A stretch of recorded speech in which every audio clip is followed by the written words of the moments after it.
After winning 9 games last season en route to a wildcard playoff loss, the Miami Dolphins are in a unique position.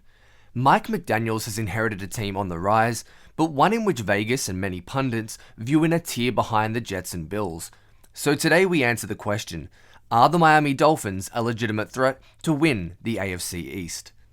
Let's not beat around the bush here. The success of the 2023 Miami Dolphins hinges on the health and play of their quarterback Tua Tagovailoa. Tua's play improved greatly last year for a multitude of reasons. There was the play calling of Mike McDaniels, the addition of Tyreek Hill, and the natural maturation of an NFL quarterback. His underlying numbers were inarguably very impressive. Tua ranked second in EPA per play with a mark of 0.24 points added per dropback. Why? Because he was aggressive with the football. Tagovailoa was second in average depth of target at 9.6 yards, and to further that point, he was ranked number 1 in the NFL in yards per attempt. But the cherry on top, Tua was the number 2 quarterback in touchdown percentage, emphasizing that he was one of the most efficient quarterbacks in the league. So is Tua's level of play sustainable and a sign of what's to come? Will the NFL catch up to him and Mike McDaniels? Those are the questions that will be answered in 2023. But a far bigger question mark looms above the head of the Dolphins quarterback. Can Tua stay healthy and avoid the concussion issues that have plagued his NFL career thus far? Tagovailoa missed 5 games in 2022 after 2 confirmed and 1 suspected concussion. Head injuries are flat out scary, and Tua admitted this offseason that he's pondered retirement. So can he shake off the concussion concerns and play 17 games? For his sake, I hope he can, but honestly, it feels more likely that he misses another extended run of games in 2023. After discussing the improved play of Tua last season, it would be remiss of me not to mention the Dolphins wide receiver room. Every time they step on the field in Miami, it is a track meet. Tyreek Hill's called the cheetah for a reason, and Waddle is slow by name only. The duo put up remarkable numbers in 2022 and staked their claim to be the best 1-2 punch in the National Football League. They can stress a defense in so many different ways. Both Waddle and Hill have elite yak skills, deep threat ability, and are polished route runners to boot. In 2022, Waddle and Hill combined for over 3,000 receiving yards, number 1 in the NFL. They had 15 touchdowns, that was 4th. They were explosive play machines, ranking 1st in that area, and they were the best yards after catch pairing in the entirety of the NFL.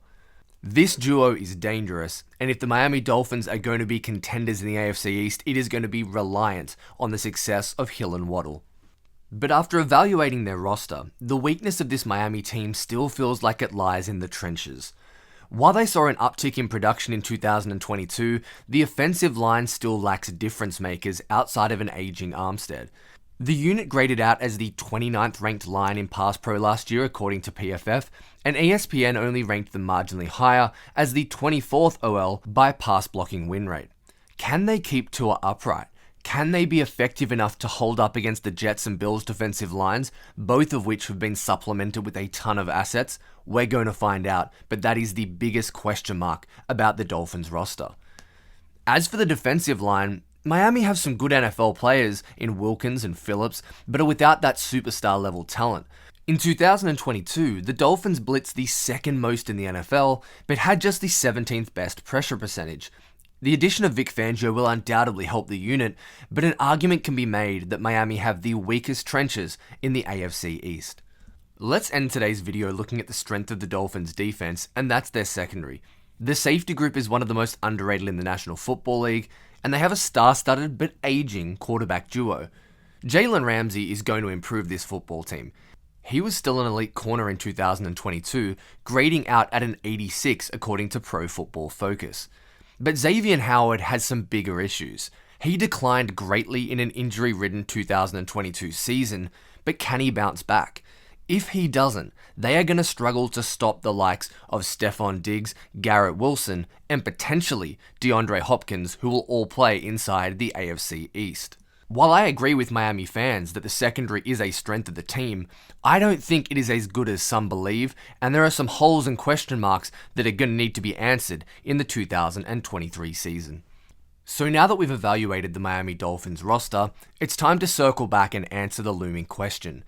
Are they a legitimate threat to win the AFC East in 2023? I believe they are. Their roster is strong enough to do so. But I still do not believe in my heart that Tua is a quarterback that can go throw for throw with Josh Allen and Aaron Rodgers in the East. I believe they're the third best team, but time will tell if the Miami Dolphins will thrive or if it'll all just go up in smoke.